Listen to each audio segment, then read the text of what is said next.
Welcome, welcome. This is the first official show of Forget About It, Cuh, which is inspired by one of the 800 Fast and Furious movies, specifically Too Fast, Too Furious. It was Tyrese Gibson made the phrase famous to at least the two people online now. Today, we are going to do a movie review of No Country for Old Men, and I can guarantee that we will get on some pretty fantastic tangents. My name is Brian Dallas, and this is my cousin Justin Cox. We've done a couple tours together. I know what you're thinking. University, where I majored in accounting and Justin majored in finance. And then our second tour was in the state of Florida, where I was teaching at a university in Florida, and he was pursuing masters in coaching high school football. Our last tour was in the Louisiana Tech University, where he was pursuing his MBA, and I was pursuing a doctorate. And man, it's I've known him since he's been born. Somehow our parents are related, brother and sister. So welcome. We hope you enjoy the interaction here. We like to give you our opinions on movies that are fantastic, as well as movies that we think are a fantastic experience, as well as that probably aren't that great, but we just enjoy the heck out of them. So all right, well, let's get started. You wanted to say anything there, Justin? No, I'm just happy to be here. No, no, so this was our idea to start this movie podcast and maybe go into some other areas as well. We kind of asked AI like what movie should we start out first? That way we kind of pick this thing somewhat at random. And it spit out No Country for Old Men. And I was like, man, I've seen this movie twice. I saw it probably 2, 3 years after it came out, thought it was really good, went another decade without seeing it. And I realized that my wife had not seen it. And we've been married since 2016. I want to say this is like 2, 3 years into our marriage. And I was like, all right, let's watch a movie together. And so she said, "Yeah, all right, you pick." And so I picked No Country for Old Men. And obviously she had an opinion on it. I rewatched it obviously for the second time and took away some things that I hadn't remembered from the first time around. But in leading up to this podcast, I was doing a little bit of studying, not a whole lot, thinking about, the themes of this movie, what's unique about this movie, why many people consider it probably one of the best movies of the 21st century, if not the best movie of the 21st century. It's definitely a fantastic movie to start this podcast. So I'm looking forward to bantering with you about the production, the themes of the movie. Uh, do they cast the right people? Could they make a sequel? Because there's a lot of loose ends that were not necessarily tied up with this first movie. So I'm looking forward toward this. Well, in this day and age, we're about 5 years away from a remake. So what we could maybe do is do some predictions on if they remade it in 2030, who would be the different parts, or if they made this in the 90s, who would be some good roles if they were able to remake it before it was made, right? Do a little Back to the Future action. So, no, I saw this movie back in 2007. Saw it in theaters. Didn't know much about it other than the cast, which we're gonna discuss. Man, just was absolutely astounded by how good it was. And then it was based on the novel by. Or Mac McCarthy.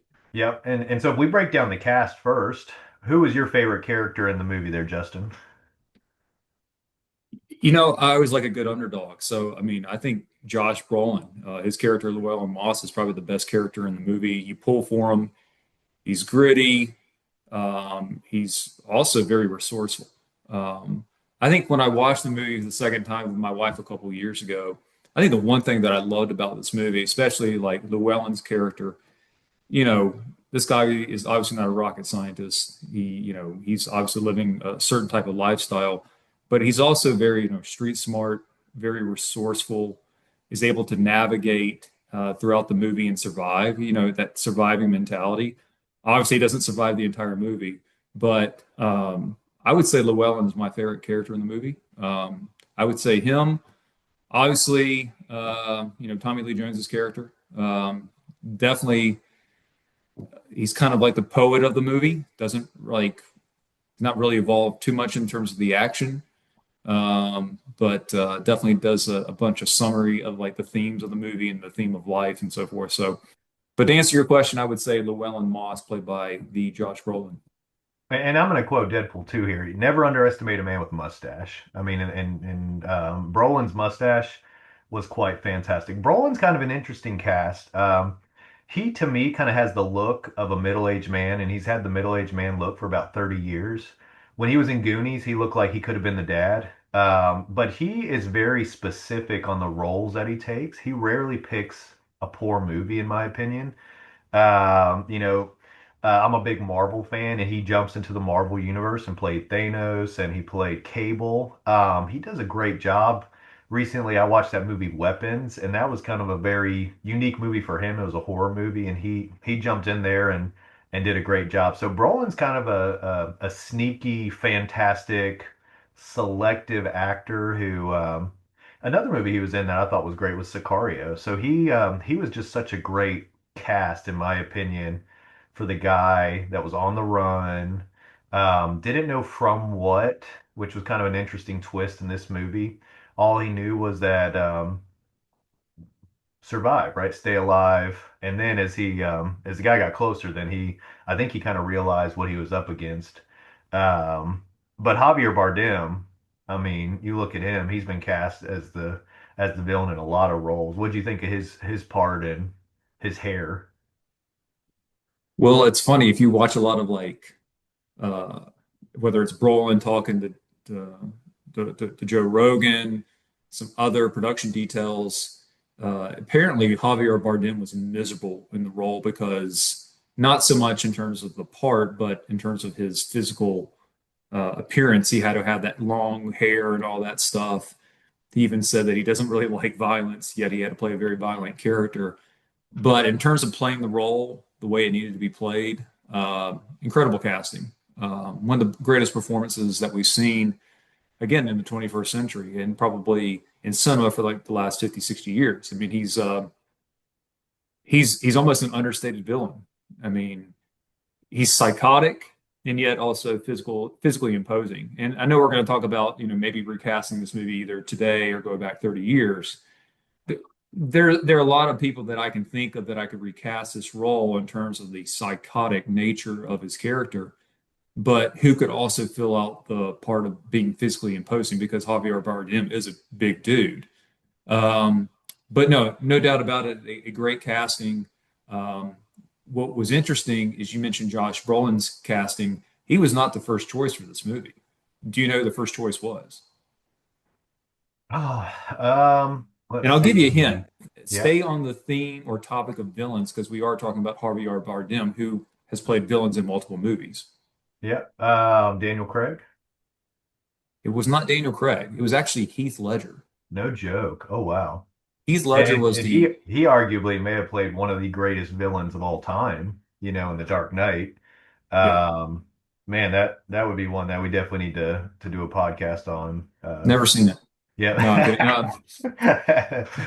No, I what haven't is seen it that? today, you No, know. no. Heath Ledger was the original uh, choice to play Llewellyn Moss, but I think because of his schedule, his desire to spend time with his family, he turned down the role. Yeah.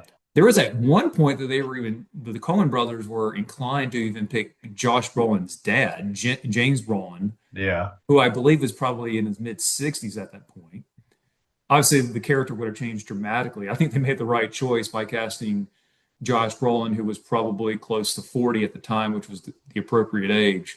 Yeah. Um, but, I think they got the casting right. I mean, you have three, four main characters in this movie. I think they hit the nail on the head for all the casting. I mean, you look at the supporting cast that they had, whether it was Woody Harrelson, Stephen Root plays a small character. He's the businessman that ends up getting it from Javier Bardem at certain points. It was just a well cast movie. There's no Yeah. question about it. I agree. And I think out of all the movies I've seen, and I've seen way too many movies just to, you know, put that on record. Yeah. The opening scene was one that is memorable. I mean, it was like it really set the tone for this is going to be kind of like a creepy, heavy movie. That to me was like, whoa.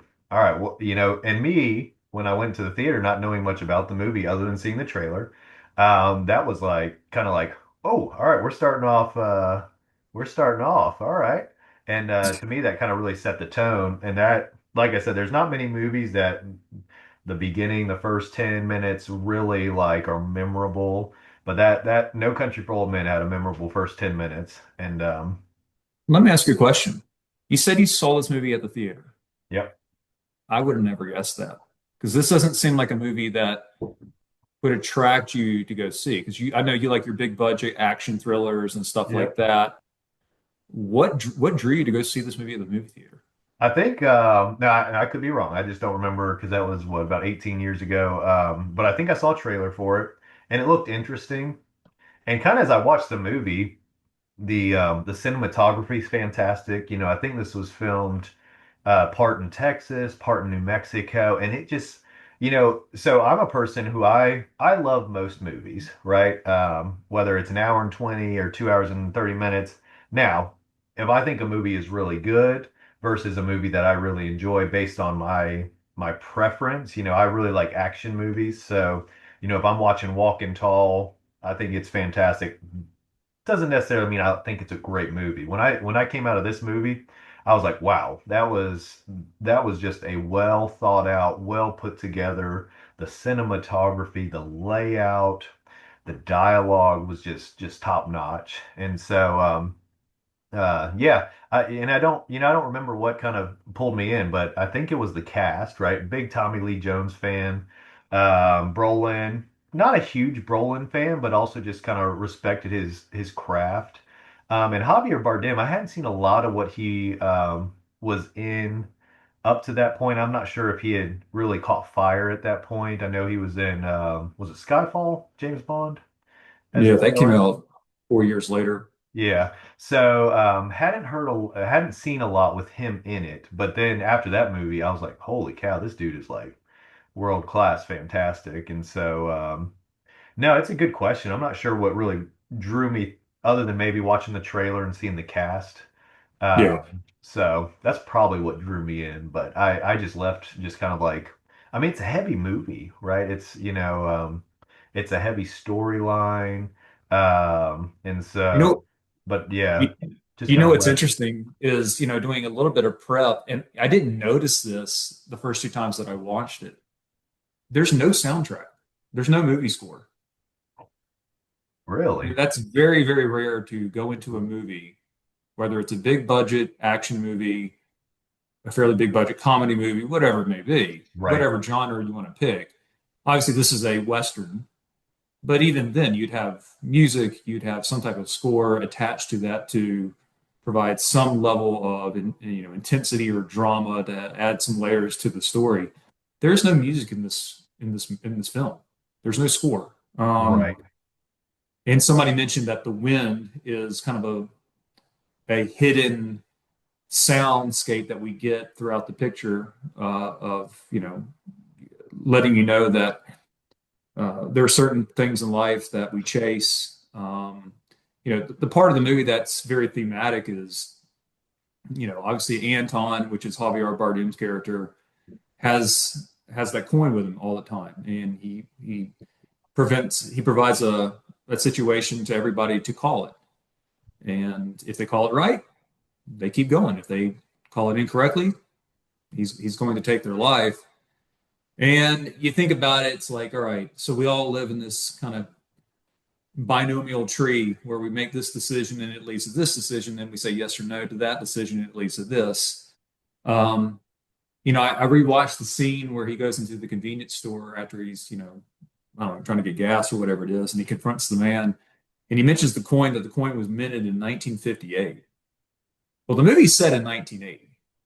And he says to the man, well, this coin has been out there for 22 years and it's finally coming to an end right here. Um, but, at the end of the day, I think there's a lot of themes and a lot of ways to interpret this movie. But the fact that, a lot of the decisions, a lot of the outcomes that we have in life come down to a simple yes or no. Do we want to take that risk? Do we not want to take that risk? Because at the very end, when he confronts Llewellyn's wife, She doesn't want to play the game. She doesn't want to call it. And by not playing the game, by not calling it, he's going to take your life. Yeah. And basically, we're confronted to take on some level of risk. Right. Well, and similarly with connecting, you said Heath Ledger with The Dark Knight. If you remember Aaron Eckhart's character, Two-Face. Oh yeah, Originally he says, I make my own luck. And if you remember, both sides were heads, right? So it was like a trick coin. But after the accident or after the explosion, one side is burnt, right? yeah, And so he's a fan of chance. And yeah. so he would flip the coin, right? And that's kind of like Javier Bardem's character. And if it's, heads live, for instance, with one of the characters, if it was the opposite, then the opposite would happen. Um, no, And what's interesting is that both movies came out right at the same time. yeah, Dark yeah, Knight came out 1 year later, '08. right. And Yeah, no, it's interesting you said about the music because you know, the that can actually add to the intensity, right? If there is nothing, because that actually brings it more into like realistic in real life. Because yeah, as I'm walking down the street, I'm not listening to Hearts on Fire, necessarily. Well, I mean, yeah, I may be, just trying to, yeah. but it to me that Because really you're adds getting ready to. to fight Ivan Drago. Yeah, Right, right. yeah, I may be in Russia, yeah, running up yeah. the ice or doing a pull-up in the barn, but um, no, that's I didn't realize that because, like I said, it's been a minute since I've seen it, but Well, Woody Harrelson.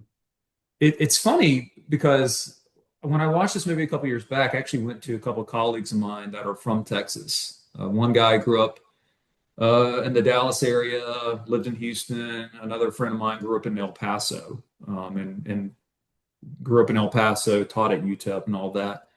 And I was asking them, like, not necessarily about this movie. I go, like, what's your favorite, like, Texas movie? And it can be Western. It doesn't have to be Western.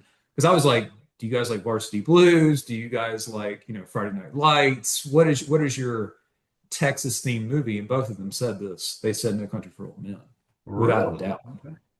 And they said, like, one of them said it's their all-time favorite movie. Really? Yeah. Well, and the Western movies to me that really stand out, like this one definitely stood out. The 310 to Yuma remake. Did you see that one? Christian Bale, I did Russell see that. Crowe. That was a super interesting movie going experience. When I saw that movie, it was pouring down rain in Charlotte and it was leaking through the ceiling, and so chunks of the ceiling were falling down as I was watching the movie. And so I kind In of the had this theater? in the theater, yeah.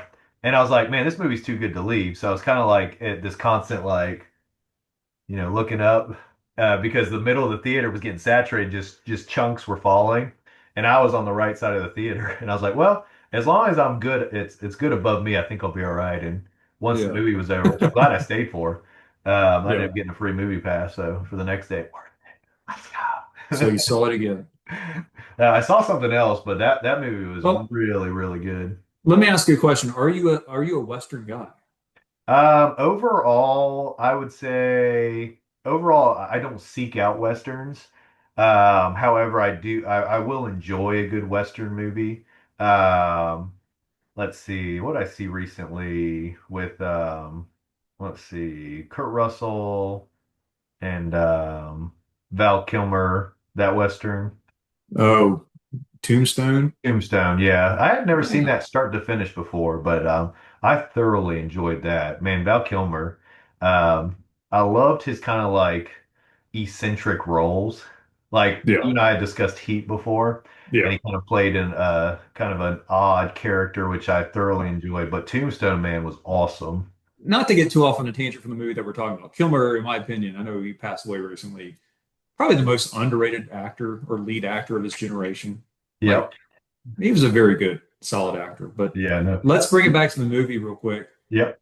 Um, I suppose you could recast it. I mean, the movie is now almost 20 years old. Sure. But, and the book was written in 2005. The movie came out in '07. So it was using the source material that was fresh at the time. It wasn't like the book was written 20, 30 years prior and they just waited to do a film adaptation. Right. I was thinking about, like, who would you remake? If you were to remake it, who would you recast? Right. Would you do anything differently? It was hard for me to figure out who I would recast in the roles today. It was easier for me to go back in the 90s or even the 80s, given the fact that the movie is set in 1980, and recast Right. it then. So if we go back to the 80s or even the early 90s and you were going to recast these roles, who would you pick for Llewellyn Moss, which is the Josh Brolin character, Anton, which is the Javier Bardem, and maybe even throw in the Tommy Lee Jones character? Well, it's so funny is when I was thinking about Moss, I actually would cast a younger Tommy Lee Jones. You know, Well, that's not a bad pick. it's so funny Um, because he's the sheriff, right? yeah. Or the police guy. And I was like, man, that would fit. He would fit that role. The other two that I thought would be decent castings would either be like, and I don't know if it'd be not his style, like a Mel Gibson or Kurt Russell type for the main character. Yeah. Um, and I don't know, to me, Mel Gibson, it just may not be enough action for him, because a lot of his movies, Lethal Weapon, um, I'm just trying to think of some of his others. Let's see. Braveheart. Yeah, Braveheart, Yeah. The Patriot, Yeah. just were tons of action. Where I really, Yeah. it's funny because I could see Tommy Lee Jones, who would probably Well, be what 45 maybe at that time. yeah, if we go back to like 1990, Tommy Lee Jones is probably 45. He's probably about the right age. He looks kind of like Josh Brolin. Yeah, Same profile and everything. I think that would be a decent casting. And he's yeah, also Texan. and Tommy Lee doesn't now he doesn't rock a mustache a lot in his movies, You, but I think he could pull it off for that role, and it kind of distinguished him from a lot of his other roles. Uh, I would say this one's a little bit. I give you two actors because we're going back to the late 80s, early 90s. I'll give you two actors. One would be Kurt Russell because Kurt Russell at the time had the look. He could play it. I mean, if you've ever seen what was it? What's that movie where the car breaks down? Is it called Breakdown or something oh, like that? Breakdown, yep, Yeah, yep, with the he's got to red be very Cherokee. Is resourceful in order to recover his wife. We should that where review that. they're driving the red Cherokee, I think. That's right. Yeah. I could see him playing the role. I could even see Sam Elliott play the role. Oh yeah, Yeah. Yeah. I mean, could yep. definitely play that role. He could even play the sheriff if we went back that far. He could play the sheriff Especially if now. that was close in proximity to Roadhouse, right? Where That's, yeah, he had to get a haircut, but the stash was there. Um, no, he would be a very interesting casting as well. if we're So, going based on the stash, Tom Selleck could maybe be in the mix. but he was raising that little baby with those two other guys at the time, so he couldn't do it. He was busy. Um, He in was too terms busy being of Mr. the Baseball. in terms of the Anton character, now I'll give you two names. One based on the look, and one based on the mental approach of the character. Okay, Anton is very psychotic. Yep. So if I was going to recast this role in the 80s or 90s, I think maybe Christopher Walken, and that's a Yep. that's a tough ask because I Yep. mean it's a psychotic character, but Walken himself is not really a physically opposing guy. Here's your oddball one. Okay, Javier Bardem played this villain. He also played a villain in a James Bond movie. So I went back and like, who that was a James Bond villain. By the way, Christopher Walken was a James Bond villain. Um, And he was a villain. Wasn't he a villain in Batman Returns? Kind of. he was good Yeah. call. Robert Davi came to mind. He played the bad guy in License to Kill. He played Franz Sanchez. Okay. He was also one of the Agent Johnsons in Die Hard. Okay. Hispanic looking. I don't know where he's from. He may be from Cuba. I don't know, but he had the physical appearance, and he was always known as playing a heavy, playing a bad guy, playing a villain. If Yeah. this movie had come out in the 80s or early 90s and they needed somebody with that physical appearance to play the role who's also very intimidating, I think Robert Davi would have been my cast Yeah. as Anton. Well, and it's so funny when I look at Javier Bardem, the haircut. I actually think of Lloyd Christmas, Dumb and Dumber Yeah. haircut. The villains that popped out to me, And I don't remember his name, but I know he was in Harry Potter, he was in Galaxy Quest, he was in Die Hard as the Oh, main. Alan Rickman. Yeah, and so he would be one. What? You're Um, gonna you're gonna cast an Englishman? well, the thing I was about to say is that the accent wouldn't fly. You know what I mean? Well, let's Um, remember when Alan Rickman puts on the American accent that he does in Die Hard, because we're back to Die Hard again. yep. He looks the list and he finds Bill Clay on there and he goes, Bill Clay. You still sound English there, buddy, but we'll go with it that you sound American. Well, and I was thinking Um, him, and then now the other guy, I like him as a villain, and I think he was a villain in one of the Die Hard movies. Was Jeremy Irons, but I don't know how he would that's look with not a the bad hair. pick. I don't know how he'd look with the hair though. If the hair is matching the book, then Yeah, yeah, with the Lloyd Christmas hair. Of all your suggestions, I think Jeremy Irons is probably the one that could do it. I mean, Yeah. versatile actor. Obviously, again, you're picking somebody overseas, but so was Javier Bardem from Spain. So could have worked. There's no question about it. Yeah. Well, and it's so funny, Jeremy Irons, I think he was pretty popular in the 90s, but the last couple times I've seen him, he played Alfred in the Batman movie with Ben Affleck. Never saw it. Yeah. You're not missing much, but I but never he, saw the one he with Robert he he was a Pattinson. good Alfred. He wasn't no Michael Caine, but No. he played a decent Alfred for sure. But no, and then the Woody Harrelson character, did you have thoughts on that one? Or I know we did the main two. I was thinking about that. He's in the movie for what, 10, 15 minutes. He's the bounty hunter. Yeah. Um, that's a tough one. Who would I cast today? I think not that he's fit, not that Woody Harrelson was that physically imposing, but if you want to pick another Texan, maybe Owen Wilson, Okay. Yeah. It'd be maybe interesting seeing maybe him in even a more Matthew serious McConaughey. role. What's that? Seeing him in a more serious role would be interesting. Owen Wilson, because for the Yeah, most part, he's in kind of those lighthearted comedies. yeah, Well, one that I thought for the '90s casting, which um, I don't know how he'd cope with not being in the movie long, but like a Bruce Willis type bounty hunter. But I'm thinking more with the shaved head, not the Die Hard hair. yeah. But he's also like he's always carrying that New Yorker Brooklyn accent. That's true. That's true. Yeah, I don't know, that'd be tough. Um, yeah. I mean, we'll take suggestions too. Yeah. Maybe we're missing somebody that's obvious that we're just not thinking about. Yeah, You and I mean, know, if you guys like our podcast, please comment, please what about what like, about Ed subscribe. Harris? Which one? Ed Ed Harris from The Harris. Rock. Yeah, I mean, if you're going to cast this movie in the 80s and 90s, he would be young enough. He's bald like Woody Harrelson, so he Yeah. meets that.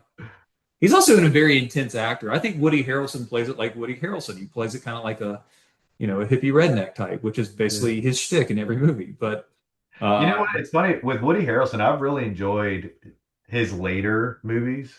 Him in Hunger Games, No Country for Old Men. He played in a movie where um, it was based on a true story where a scuba guy that you have these people that go out there for their job and they're going down deep in the ocean and one of their guys gets stuck down there. He was in that. I really enjoyed him in that.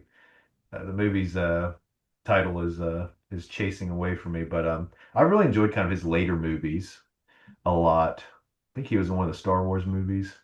so you're not a Kingpin fan? You know what? I am a Kingpin fan. That movie, Bill Murray's hair. Yeah. Worse or better than Javier Bardem's hair? Ooh. I think Javier Bardem had better hair than Bill Murray. Okay. Bill Murray had different hair in every scene. Okay, let's tie it back to this movie. Better brothers, Farrelly brothers who directed Kingpin, or Coen brothers that directed No Country for Old Men. Which movies do I like better? No, I mean, who are the better brothers? No. Let's see. I've never met him, but I probably have to go with Cohen. I don't know. What about you? I was thinking like all the filmography of all the movies that they've made and what I've actually sat down and watched. Like Big Lebowski, I've seen parts of Fargo. I've seen a few other movies that they've done. Obviously, the Farrelly brothers, I've pretty much seen all of their catalog, right? Even a Yeah. lot of their bad ones, like Stuck on You.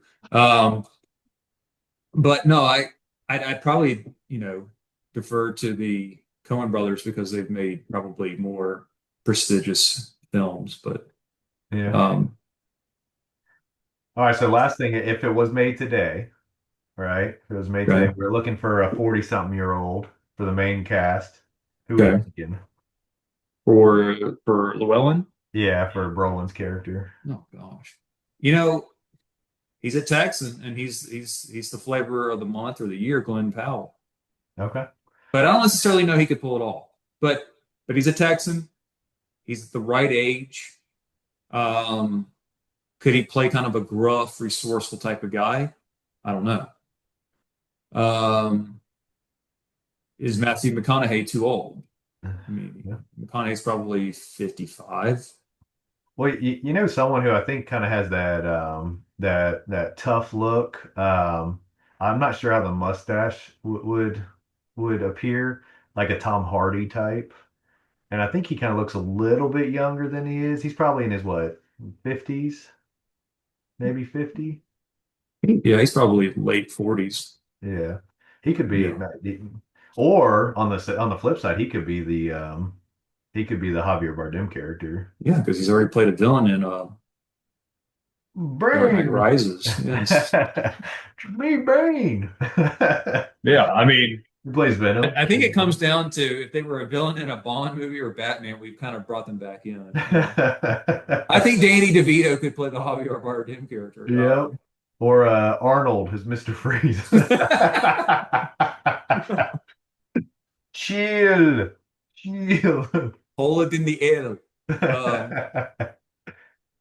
All right, um, so on a scale 1 to 100, right? And hopefully yeah. at some point we'll have people will be looking to our scale as opposed to Rotten Tomatoes, right? Or whatever other scale they Yeah. use. It used At to be some point, this is going to replace the Oscars.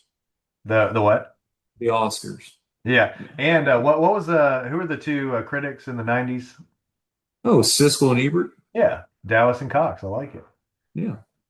So Uh, yeah, give it one one to a to one hundred. hundred, 100 being this is the all-time greatest movie, right? Yeah. A lot of people have said this is the best movie of the Coen brothers, arguably the best movie of the 21st century. I don't think they're too far off. I mean, I definitely say 93. Yeah. I was leaning toward somewhere between 95 and 97. Um, I mean it's hard to find anything wrong with it. You know what I mean? If I had to pick out one flaw,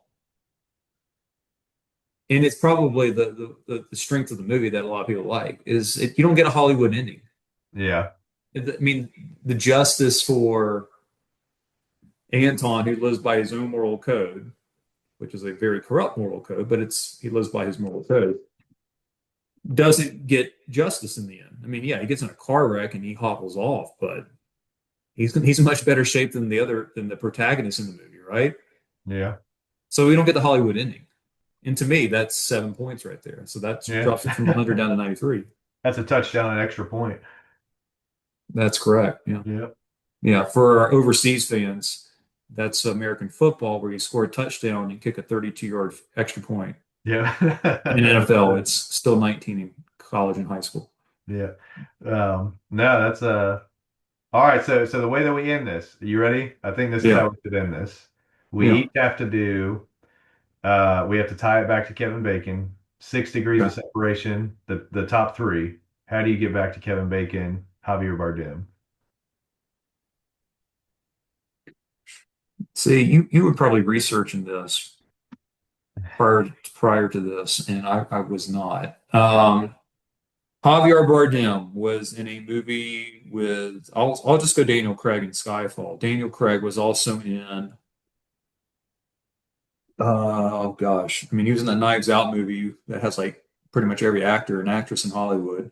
Um, that's got Jamie Lee Curtis in it, so I'll go that way. Jamie Lee Curtis is also in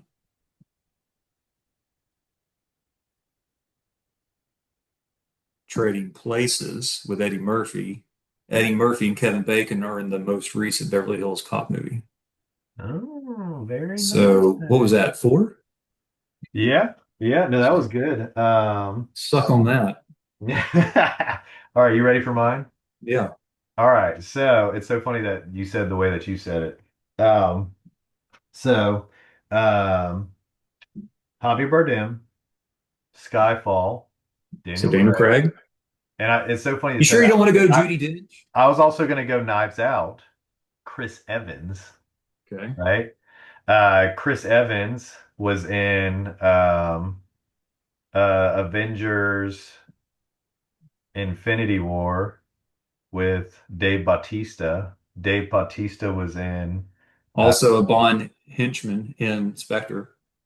oh, he was. You're right. And Yeah. oh wow. And Dave Bautista was in a Guardians of the Galaxy special with Kevin Bacon. It's a movie? Well, it was like a 1 hour No, Marvel you one can't do like piece. an Let after me. school special. It's got to be a Okay, yeah, full-fledged you're movie. right. You're right. Let me Yeah. take it back. Kevin Bacon. All right, I'm having to adjust now here, and You that's can a still go Daniel Craig and you can go Knives Out because again, every actor and actress is in Knives Out. right. Oh, okay, I got it. Let's see. Um, let's see. Okay. All right, so I got it. Knives Out, Chris Evans. Chris Evans was in Deadpool and Wolverine with Ryan Reynolds. Ryan Reynolds was in R.I.P.D. with Kevin Bacon. Okay, Jeff Bridges. Jeff Bridges could play the Llewellyn Moss character in the 80s. He was also in R.I.P.D. Great movie, no question about it. All We'll do a 5 episode podcast on R.I.P.D. right. So we can finally put it to R.I.P.D. We do it, put it to RIP. That's Yeah. funny. All right, now I go first. Josh Brolin. What about him? All right, so Josh Brolin. That's so I have funny. to do Kevin Bacon.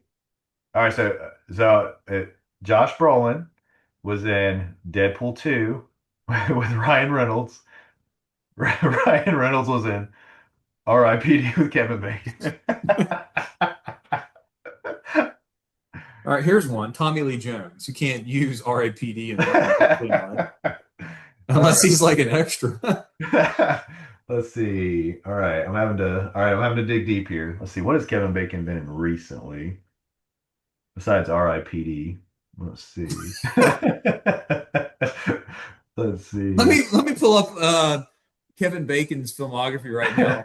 You know, it says one movie on here, R.I.P.D. All right, you go first with Tommy Lee. Tommy Lee Jones. I want to say they've been in movies together. I Tommy Lee Jones was obviously No Country for Old Men. Uh, Let's see. he's how are they not in movies together? I mean, I'm gonna go Tommy Lee Jones. Um, I'm not gonna go Under Siege. Um, That was a good movie. Steven yeah. Seagal. Gary Busey's in it, Oh right? yeah. He could have been in this movie too. I don't know what character. He could have played the Anton character. Especially when they don't make when he wasn't in Point Break too. Okay, so Tommy Lee Jones was in this movie. He was also in um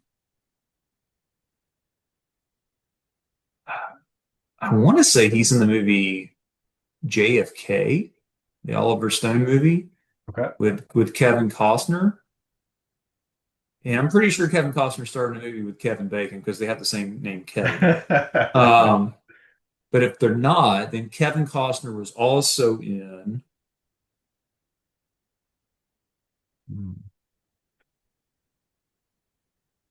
This is difficult, man. Why do you do this stuff to me? I'm having trouble myself. I feel like If I saw a list of all the Kevin Bacon movies, I'd be fine. But No, that's cheating. You can't do that. yeah. No, Let's I can't do see. that. Um, this might be the biggest one that we've ever been stumped on. Um, Well, Tommy Lee Jones is Men in Black. Will Smith. Will Smith's been in a plethora of movies. but he wasn't in R.I.P.D. Well, if we can, Because otherwise this game would be over. let's see. You could go Batman Forever because he did play Two-Face. We've already mentioned that reference in Yep. another movie. Again, this always comes back to Batman villains or Bond villains or something like Hey that. man, they cast the best. What can we say? Yeah. Um, hmm. Let's see. I really want to tie it back to the movie The Air Up There, where Kevin Bacon's the basketball coach and he Oh recruits the yeah. kid over in Africa. Um, I know he was in Nightmare on Elm Street, right? He was in one of those, the first one, but I don't remember anybody else that was in that. Man, I'm struggling with Kevin Bacon right here. yeah. Besides R.I.P.D. Who was in True Grit? Jeff Bridges. So wait a minute. Kevin Bacon is in JFK. Are you serious? It's basically like JFK, the Oliver Stone movie in 1991, was basically like Knives Out that came out 30 years later, where they Yeah. took every actor and they put them in this one movie. Yeah, so Tommy Lee Jones and Kevin Bacon are in the same movie called JFK, All right. which I have no idea what it's about, but I'm still trying to figure out how to bring it back to R.I.P.D. Jeff Bridges was in R.I.P.D. Ryan Reynolds was in R.I.P.D. Trying to think if Tommy Lee Jones was in anything with that's the movie that you probably should have seen and the water came through the theater. Let's see. I'm trying to think. I remember Tommy Lee Jones when he says, "This is my happy face." Yeah, Uh, Man of the House. that Yeah. man of the house. Yeah. Six of us saw that. Um, let's see.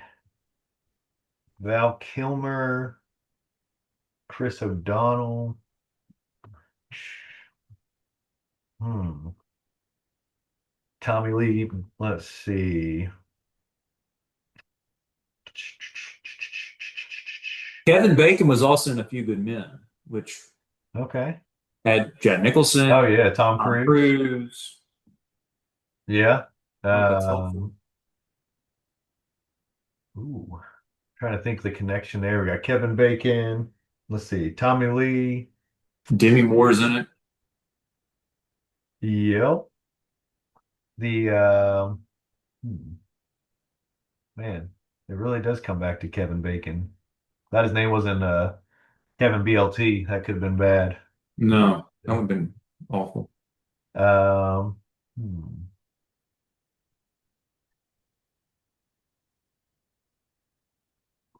let's You see. know what? You know what you should do? You should forget about it, Cup. Well, Tommy Lee Jones. Oh, I got it. Yeah. I got it. I got it. Yep. Just came to me. Okay. Tommy Lee Yeah. Jones was in No Country for Old Men. He was Yeah. also in Double Jeopardy with Ashley Judd. Okay. Ashley Judd was in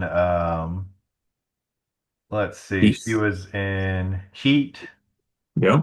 right? Yeah. With Val Kilmer. Val Kilmer was in Batman Forever with Tommy Lee Jones. So Tommy Lee uh Jones is back to Tommy Lee Jones. no, Val Kilmer was in The Saint Okay. with that girl, Elizabeth Shue. Elizabeth Shue, and Elizabeth Shue was in Hollow Man with Kevin Bacon. She was also in Cocktail with Tom Cruise, and Tom Cruise was in Few Good Men. You Good Men with Kevin All right. Bacon. So, I but got there. let me record that. So that girl, or I Elizabeth mean, Shue. Elizabeth Shue's had a heck of a career. She was Yeah. in, The Karate Better than Kid, Elizabeth Cocktail. Boot, better than Elizabeth Boot. So That's we right. got there. We got there. Little Nice connection. point. I think that was less than six, right? You bet. Yep. All right. Well, we appreciate you guys coming and our discussion on No Country for Old Men. Anything else? No, I think that's it. We have to figure out what movie we want to do next. Yeah. Should we ask ChatGPT? Yeah, let's do it. Let's do it. You got it up? Let me pull it up. Let's do that. And I'll share the screen here in a second. What Sounds good. movie should my cousin and I review next? We just reviewed R.I.P.D. All the Batmans. All right, here we go. Okay. So here, and let me go here. And if we don't like the movie, we don't have to do it. Okay. Yeah. So it's What if it just gives like a couple so rings? okay. Cesario, uh, There Will Be Blood, Fargo, Prisoners, which is a really good movie. Um, man, these movies are kind of dark. Do we really want to go that way? I think put comedy next, maybe. Okay. Does that sound good? Uh, Instead, can we review a comedy from what era? I would say 1990 to 2010. Does that sound good? Okay. Let's see what we get. Pick one. Here we Yeah. go. Whatever it says we got to do. Oh gosh. All right. Uh, Do Step, Step Brothers. we have